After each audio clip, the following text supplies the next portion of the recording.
I want to bring in NBC senior political editor Mark Murray and former chief strategist for the Bush-Cheney 2004 campaign and senior MSNBC political analyst Matthew Dowd. Also with me here on set, New York Times reporter and MSNBC contributor Jeremy Peters. Welcome, all of you. So Ruben Gallego, Matthew, has voted in line with Joe Biden 100% of the time that he's been in Congress, according to the 538 tracker. So what's the attraction here for voters to cast a ballot for him and Trump? Well, first, I hesitate to put too much credence in one poll that I actually think was wrong on both ends of this. The New York Times poll had Kamala Harris up 5 before the debate, and now it has her down 5 after the debate. My guess is the race is pretty much even. But putting that aside, here's what I have observed about Arizona for the last 3 or 4 elections. The Democratic ticket, all the people on the Democratic ticket are going to be within 2 or 3 points of each other. In 2022, every constitutional office that was voted on in 2022 on the Democratic side was within 2.5 points of each other, from the governor down to the Secretary of State, including the Attorney General and the Senate candidate. In 2020, when Joe Biden ran and Mark Kelly was on the ticket, it was less than 2 points separated Joe Biden and Mark Kelly. And so, yes, there is going to be some ticket splitting, and we will see some of that identification. But in the end, what happens normally in these states, and it happens in North Carolina, it happens in Arizona, it happens in a lot of states, what happens is that people consolidate around a ticket. And in Arizona, normally the Democrats are not separated by more than 2 or 3 points. Yeah, certainly Ohio, my home state, one of them where Sherrod Brown certainly is hoping that all those folks who are going to vote for Donald Trump will keep him in the U.S. Senate. But let me talk to you, Jeremy, as we're looking at Donald Trump. He's at a campaign event in Savannah, Georgia right now, and we can show you that live picture. There he is. He's been speaking for usually about an hour at these things, if not longer. Jeremy, a former Republican Arizona state lawmaker who is now a political consultant, said this to your newspaper. Donald Trump creates his own weather, and he has a coalition supporting him like no other Republican nominee in our lifetime, perhaps ever in Arizona. And he points to the support in Arizona from young people, voters of color, people who typically would vote more Democratic, and that they say, even if he's breaking the mold, that doesn't necessarily mean that down ballot they're going to follow him along. So right. What do you make of that? I think that's absolutely right. You see in Kari Lake, the Senate candidate this time, and last time I might add, who lost big time, not a very strong candidate. Voters saw her as too extreme. She's tried to tone it down this time.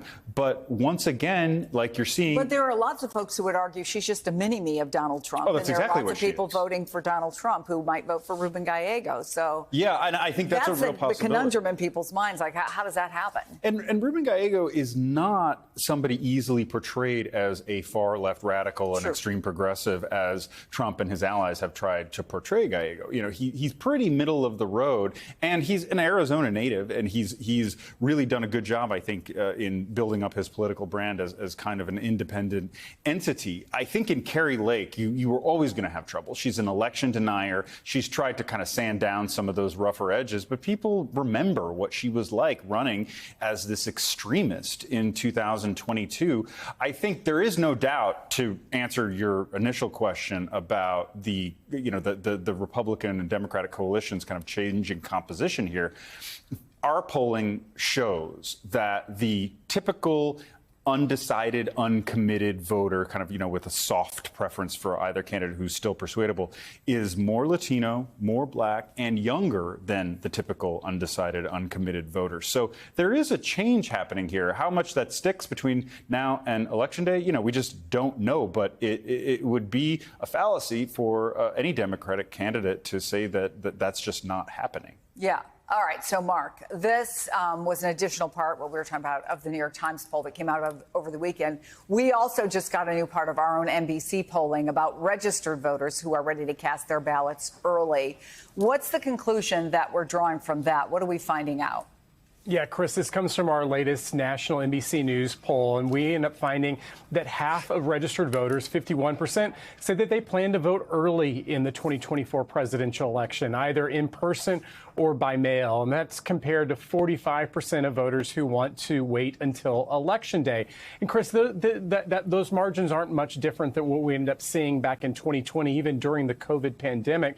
But what also is striking is the partisan differences here, and that also is unchanged from 2020, where overwhelmingly Democratic and Kamala Harris voters say that they're going to vote early. Overwhelmingly, Donald Trump and Republican voters say that they're going to vote on Election Day, despite a lot of Republican efforts to say, hey, no, let's be sure to vote early. Let's kind of have a concerted effort to be able to do that.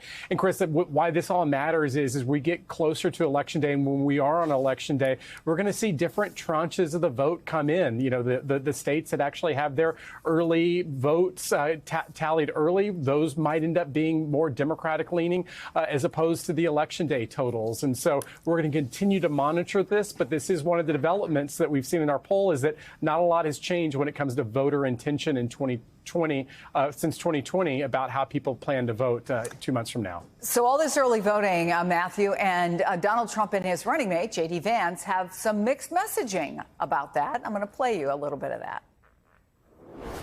We got to get out and vote, and you can start right away. You know that, right? Now we have this stupid stuff where you can vote 45 days early. I wonder what the hell happens during that 45. Look, I don't love that this country has gone from election day to election season, but it is what it is, and we got to play by the rules that are set. So use early voting, use mail-in voting, use voting on election day, whatever you can to get out there and make sure that if 100 people plan to vote for Donald Trump, 100 people actually get out there and do vote for Donald Trump. So let me see if I can interpret that for you, Matthew, because I know you don't speak politics. I'm pretty sure what they both said were, I don't like it, I don't trust it, but vote early. How do you read it? I think that's a pretty accurate read. I mean, it's like telling somebody. It was very complicated, but I got there. Go down and buy a used car from this guy up the street, but you can't trust the guy. The car's going to probably break down, and you're probably not going to be satisfied. But go ahead and go buy it from that guy. That's actually what they're saying. To me, they have been off message on this ever since 2020. It hurt them in 2022 on turnout across the board in state after state after state. It's hurt them in special elections. They do not have a message because I think fundamentally their message is we don't want everybody to vote. That's fundamentally at the basis of it. We don't want to make it easy for people to vote and have a huge turnout in this election. That's what they're afraid of. And Donald Trump has all but said that. So he's all but said that, Jeremy. But what's the alternative at this point? That's the other part of this messaging, right? Like, OK, this is the world we're in. But it is sort of hard to see when you've been pounding not just for weeks and months, but years, as Donald Trump has, distrust this, that suddenly you're asking people to trust it and they're going to have a change of heart. And Trump, as we've seen, can barely bring himself to say that people should vote by mail. I mean, it's something that gave people at the Republican National Committee last cycle, heart palpitations. They knew that this was a good thing for people to go out and vote early. And Trump just couldn't get his head around the idea that that was somehow going to steal the race from him. And I think he's still there. And he has this way of sabotaging himself. Look what he did in Georgia in 2020, right? He had two Republicans on the ballot running at the same time for the Senate. And because he thought that he was cheated of victory in the Arizona presidential electoral count, he basically told his supporters, you don't need to worry about this race. I lost, so it's not worth voting anymore. And I don't think there's any reason that we have to believe he's changed.